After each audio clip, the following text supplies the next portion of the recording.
What's the meaning of coup de grâce?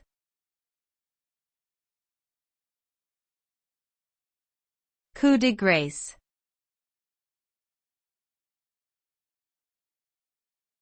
Coup de grâce.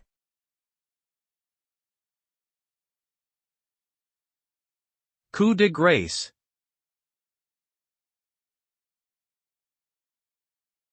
Coup de grâce.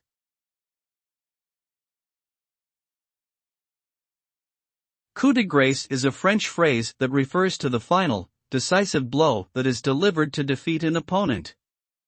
It is often used in the context of a mercy killing, where a finishing blow is administered to someone who is already dying or suffering in order to end their pain. The result of a coup de grâce is typically a swift and merciful end to the suffering or battle at hand.